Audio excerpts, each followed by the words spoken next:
보자.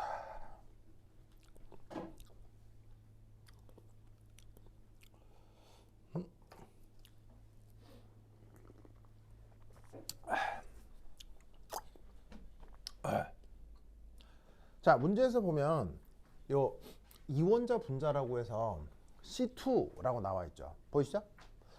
그럼 얘는 뭐 이렇게 정확하게 뭔지는 몰라도 이놈은 1. 이게 옥텟 만족하기가 이게 좀 곤란하지 않겠나.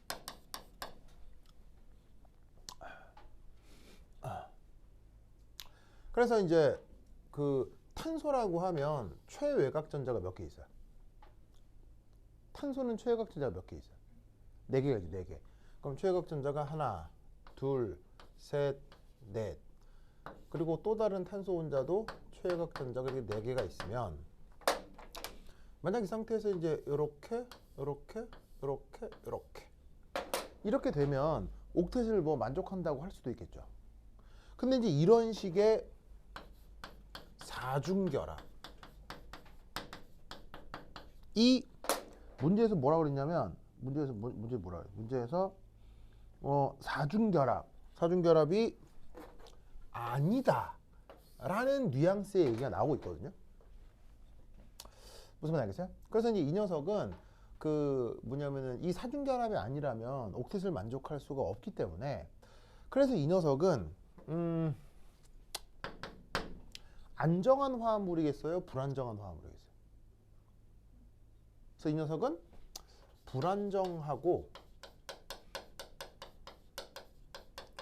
그러면 결국 반응성이 클까요? 반응성이 작을까요? 반응성이 아주 큽니다.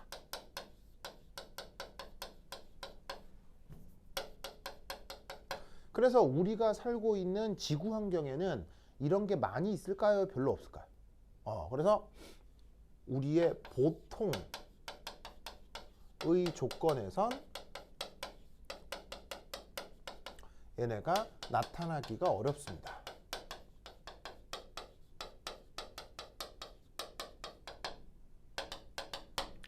하지만 그 어디에서는 종종 발견될 수 있을까요? 우리 지구에서는 발견되기 어렵거든요. 저 보통의 조건이라는 게 지구를 뜻합니다. 그럼 지구 말고 어디에는 좀 있을 수 있을까요? 어디?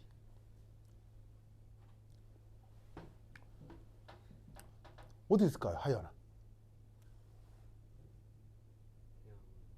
태양. 태양이라기보다는 바로 우주입니다. 우주 공간에 종종 나타납니다.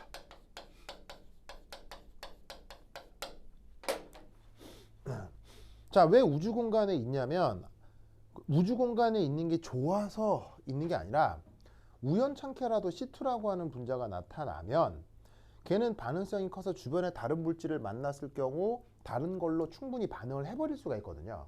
근데 아시다시피 우주 공간이라고 하는 건 물질 밀도가 높아요, 낮아요? 물질 밀도가 굉장히 낮거든요. 어느 정도로 낮냐면 기체의 경우 이게 기체의 경우 한 1km 이상을 날아가야 또 다른 물질을 만날 수가 있어요. 기체가 1km 정도를 날아가야 또 다른 걸 만날 수 있기 때문에 그 조그만 게 1km 이상을 비행을 해가지고는 다른 애랑 충돌한다. 확률이 높겠어요, 낮겠어요? 극도로 낮겠죠. 그래서 그렇게 뭐가 없는 공간에서는 억지로 저런 게 나타날 수도 있다는 얘기인 거예요. 뭐가 없으니까 우연찮게 나타나도 저 상태를 유지할 수밖에 없다는 거죠. 그래서 그런 걸 연구하는 학문을 그걸 이제 뭐라고 부르냐면 아스트로케미스트리라고 해요. 아스트로케미스트리. 그래서 천체화학이라고 하거든요. 그래서 우주 공간에서 나타날 수 있는 물질과 화학 반응에 대한 연구를 하는 거. 그래서 왜 뭐 그런 거 있잖아요. 뭐 상상도 할 수 없을 만큼 멀리 떨어진 뭐 무슨 행성, 뭐 왜 뭐 그 있잖아요. 뭐 지구 말고도 지적 생명체가 살 수 있느냐, 뭐 그런 거 있잖아요. 그러면 그런 거를 하기 위해서 뭐 지구에서 가까운 지구랑 비슷한 환경의 행성들을 찾는 연구들을 하죠. 그러면 걔네들이 가까이 있어봐야 뭐 지구에서 뭐 4광년 거리에 떨어져 있으면 좀 가까운 거고 뭐 그렇단 말이에요. 그러면 그렇게 멀리 있는데 사람이 실제로 가요? 실제로 갈 수가 없어요. 실제로 갈 수가 없지만 그런 행성들에 대해서 그런데 대기 조성이 어떻게 되고 물이 있을 수 있다 뭐 이런 식의 말을 하잖아요. 그런 걸 연구하는 학문을 아스트로케미스트리라고 해요. 그죠? 예, 그래서 이제 그럴 때 제가 한 번씩 나타납니다. 그죠? 자, 그런데 이때 이 녀석이 여기 지워 되겠어요? 지나이? 예.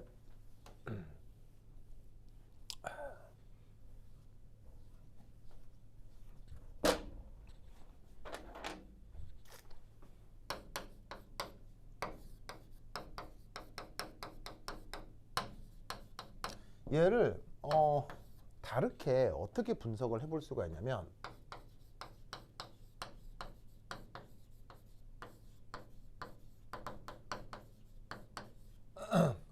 몰리큘러 오비탈이라고 해서 분자궤도 함수라고 하는 게 있습니다. 오비탈이란 말 들어본 적 있죠? 왜 SPD 오비탈 이런 말 들어본 적 있잖아요. 그래서 수능화학 원 교과 과정을 배우면 S 오비탈, P 오비탈까지 시험에 나오고요. D 오비탈부터는 뭐냐면 공교육 과정에서 나오진 않죠. 근데 영재고나 과학고 가시면은 학교에서 D 오비탈, F 오비탈 뭐 이런 거 배우기도 할 거예요. 그래서 그렇게 우리가 얘기했던 그 오비탈을 어디에도 적용할 수 있냐면 분자에도 적용을 할 수가 있습니다. 그래서 그 영재고 과학고 커리큘럼에는 이걸 배우고 있고 그다음에 교수들도 알고 있기 때문에 사실 그 이 몰리큘러 오비탈이 입시에 나올 거야 안 나올 거야?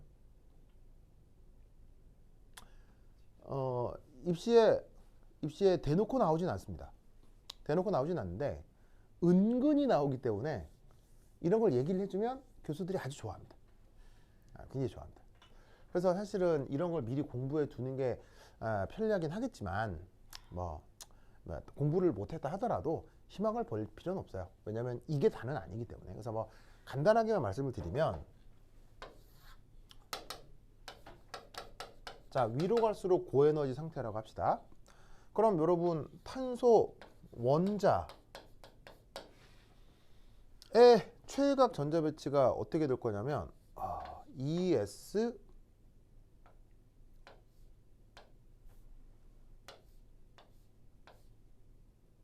EPX EPY EPZ. 자, 그래서 탄소의 최외각 오비탈 중 ES 오비탈도 있고 EP 오비탈도 있죠. 당연히 둘 중에 누가 더 안정하고 누가 더 불리해요. ES가 더 안정하잖아요. 여기에 전자 어떻게 채워진다라고 해요. 탄소는 최외각 전자가 몇 개 있음이야? 이게 4개가 있지. 그럼 그 4개를 하나, 둘, 셋, 넷 이렇게 채우잖아. 자, 여기까지 그냥 고등학교 때 배워 안 배워? 당연히 배우지. 자, 그런데 이런 탄소 원자가 지금 몇 개 있어? C2니까 2개잖아, 2개. 그럼 여기 하나 뭐 더 그려봐. 그래서 이제 하나, 둘, 셋, 셋. 그래서 이제 ES 한 다음에 여기도 마찬가지로 EPX, EPY, EPZ. 한 다음 여기도 똑같이 최외각 전자가 4개인 탄소 원자. 전자는 하나, 둘, 셋, 넷. 자, 그럼 이때 이 2개를 활용을 해서 탄소 원자 2개를 활용해서 요 분자를 맹글었다 라고 하면 중간에서 이제 분자궤도 함수가 요래. 그 다음 요래, 요래. 그래서 중간에 상관도표가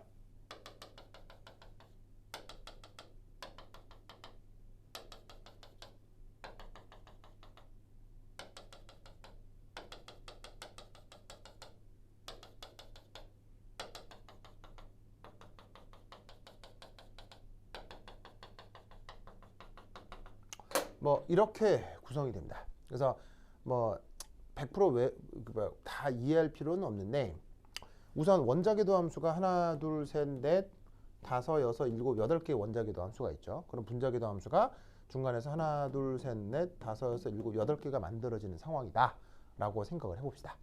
그럼 이때 여기에서 요 녀석을 시그마 오비탈이라고 하고요. 이건 시그마 엔타이 본딩. 그 다음에 얘는 파이 오비탈, 얘는 또 시그마 오비탈. 그 다음에는 파이 엔타이 본딩 오비탈, 시그마 엔타이 본딩 오비탈. 이라고 해서 이런 식으로 새롭게 분자궤도 함수가 만들어지는데 여기에 전자가 하나, 둘, 셋, 넷, 다섯, 여섯, 일곱, 여덟 개가 채워진다면 여기 전자가 하나, 둘, 셋, 넷, 다섯, 여섯, 보시다시피 다섯, 여섯, 일곱, 여덟. 뭐 이런 식으로 전자 배치가 될 거다 이런 말인 거지. 무슨 말 알겠죠? 자, 그럼 이때 여기에서 자, 줘볼게요. 그러면 여기서 이제 우리가 알 수 있는 사실은 뭐냐면 요 오비탈하고 요 오비탈은 에너지로 상쇄가 된다고 생각을 하고 여기에 있는 두 개의 파이 오비탈의 전자가 채워지고 있기 때문에 여기서는 어떻게 생각을 할 수가 있냐면 탄소하고 탄소 사이에 두 번의 파이 결합이 나타난다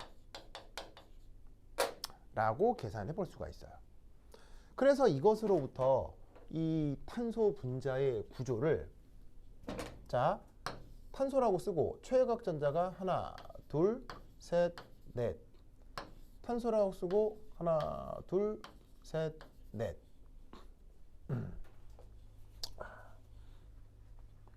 보이시죠? 자, 이렇게 그린 다음 요 전자하고 요 전자, 요 전자하고 요 전자를 이런 식으로 이어서 요것도 어떤 파이 결합, 요것도 어떤 파이 결합이라고 예상을 해주시면 돼요. 그래서 분자궤도 함수 상에서 이런 식으로 파이 결합 두 개가 나타난다라는 정보로부터 얘를 그리고 파이 결합 이렇게 두 개의 공유 결합이 나타난다, 두 번의 공유 결합이 나타난다라고 예측을 하면 되거든요. 그런데 우리가 일반 공교육 과정에서는 이걸 배우질 못하잖아요. 그러면 영재고나 과학고 다니는 학생들은 이렇게 얘기를 하면 돼요. 이렇게 하면 되는데 일반계고 다니고 이렇게 분자궤도 하면서 배우지 못하는 학생들은 이렇게 얘기를 할 수가 없잖아요. 그래서 거기에 이제 어떤 얘기가 나오냐면 연력학적 데이터가 거기에 나오는 거예요.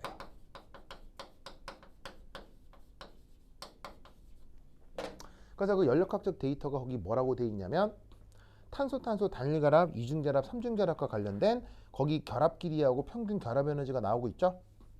보이시죠? 거기에 이제 어떤 말이 나오냐면 바로 탄소하고 탄소가 이중결합을 이룰 때 그때 결합력이 612kJ/몰이고 그 다음 밑에다가 쓸까?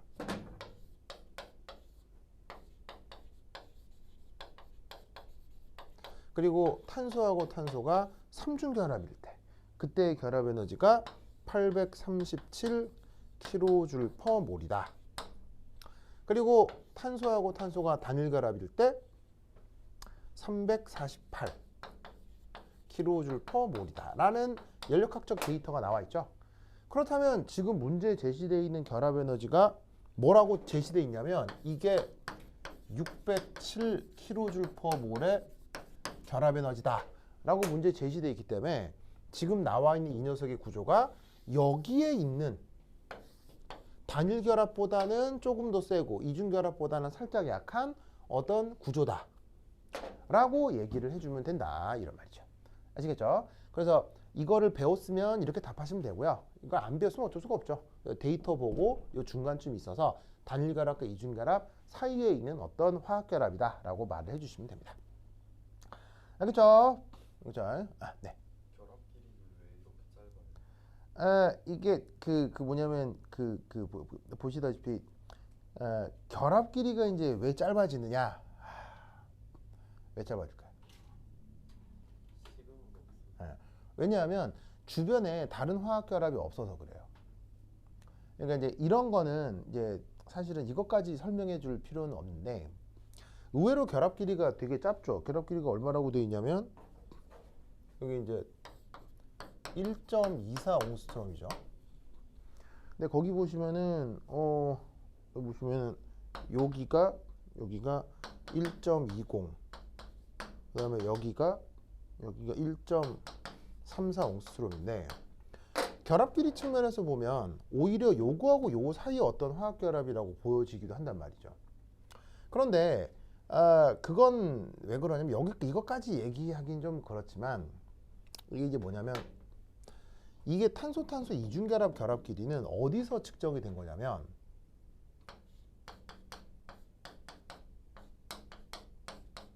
여기서 측정이 된 거예요. 그 다음에 삼중결합끼리는 자 이건 몰라도 돼요. 지금 하는 얘기는 이건 몰라도 돼요. 근데 질문이 나왔으니까 여기서 측정이 된 거예요. 즉 우리 자연에 실제 이런 분자가 있거든요. 우리 자연에 실제 이런 분자가 있고 거기서 측정된 결합 길이가 1.20, 1.34 이렇게 얘기를 하면 되는 거죠. 그런데 이때 지금 주어져 있는 이 결합 길이는 이것도 아니고요. 요것도 아니고 진짜 원자 두 개 사이의 결합으로만 이루어진 결합이에요. 그러면 얘는 어떻게 되냐면 이런 애들보다 결합이 훨씬 적게 이루어져 있죠. 그러면 어떻게 되냐면 이들 사이에 자 여기 보면 수소 원자에 또 뭐가 있을 수 있겠어요? 원자핵, 전자 뭐 이런 애들이 있을 수 있겠죠. 그러면 분자 내에서도 같은 원자핵의 플러스 사이에 청력이 그리고 이 결합 전자들 사이에 원거리 청력이 나타날 수 있어요. 그런데 그런 것들이 지금 여기선 있어요, 없어요?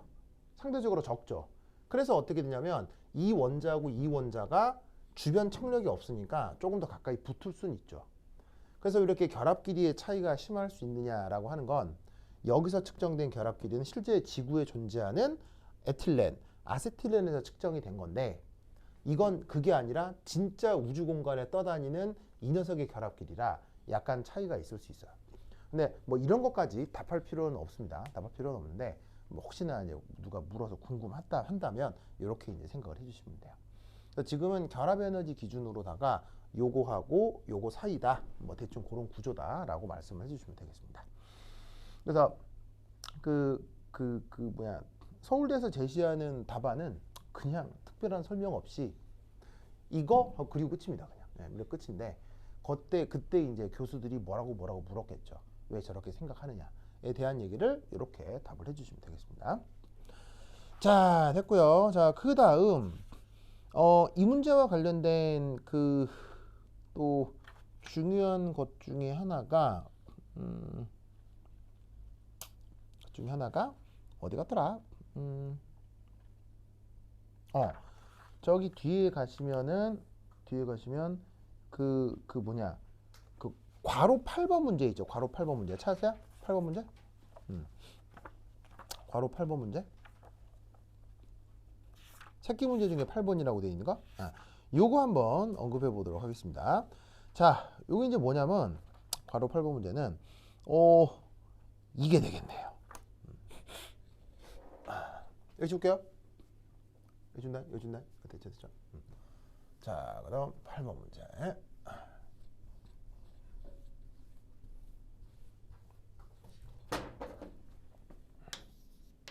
자, 중간에 있는 이제 언급하지 않은 그 5번, 6번, 7번은 괄호 8번을 설명하면 한꺼번에 다 설명이 됩니다. 그래서 8번만 아시면 나머지 5번, 6번, 7번은 그냥 충분히 할 수 있으니까 크게 걱정하지 않으셔도 돼요.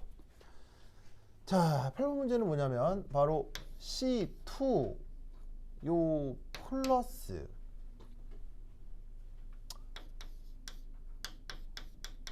분자 이온의 분자량 분포를 계산해 볼 수 있겠느냐라는 문제입니다. 자, 그러면 이때 이 녀석은 우선 첫 번째 일이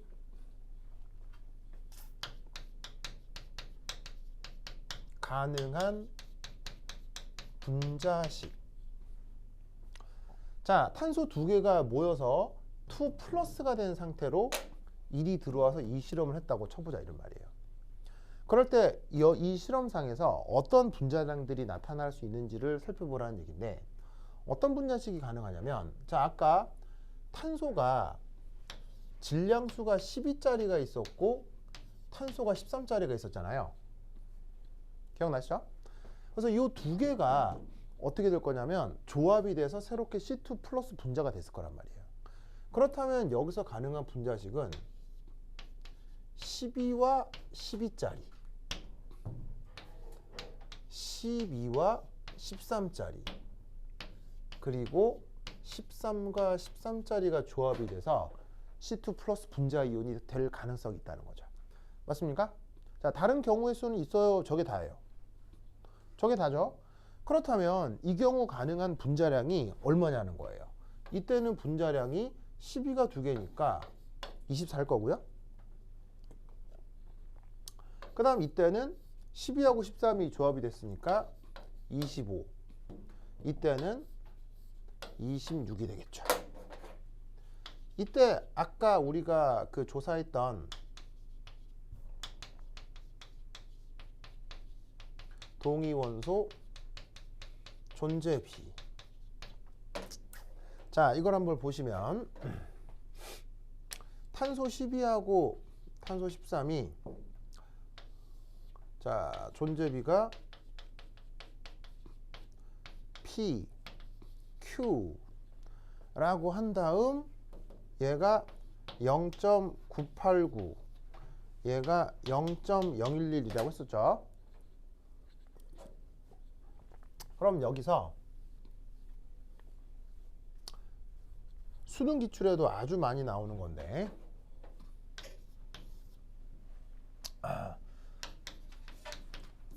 각 분자식이 나올 각각의 확률을 한번 계산해 보도록 하겠어요. 자, 이때 어떻게 하냐면 이런 계산을 해줍니다. 자, 이 계산 방식 아시겠죠? 자, 이게 뭐냐면 이게 보시다시피 어떤 탄소 자리에 결국 우리는 어떤 생각을 해볼 수가 있냐면 탄소 2개가 모이는데 이 자리에 12짜리가 들어오거나 13짜리가 들어오거나 12가 들어오거나 13이 들어오거나 그게 조합이 돼서 하나, 둘, 세 가지가 되는 거 아니에요. 그죠? 그럼 여러분 12가 여기 들어올 확률이 뭐라고요? P 13이 들어올 확률이 Q. 그래서 뭐 B라고 했는데 그냥 존재 확률이라고 합시다. 그런데 이때 이 한 자리에 질량수가 혹은 원자량이 12가 들어오거나 13이 들어오거나 하는 거는 동시에 벌어질 수 있어요? 아니면 서로 배타적인 이벤트예요? 12가 들어오고 13이 들어오는 건 서로 배타적인 이벤트죠. 12 들어오면 13이 못 들어오지. 채워졌으니까. 그러면 서로 배타적인 이벤트에 대해서는 전체 확률을 어떻게 표현해요? 더하기로 표현하지.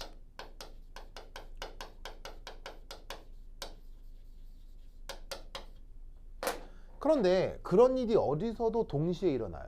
여기서도 동시에 일어날 거 아니에요. 그러면 동시에 일어나는 이벤트에 대해서는 확률을 어떻게 표현해요? 곱하기로 표현하죠. 그래서 이게 바로 이것이 나타날 전체 확률이 되는 거예요. 알겠죠? 그러면 얘는 어쨌건 계산하면 전체 확률은 1이겠죠. 왜 2개 더해서 1이었으니까요.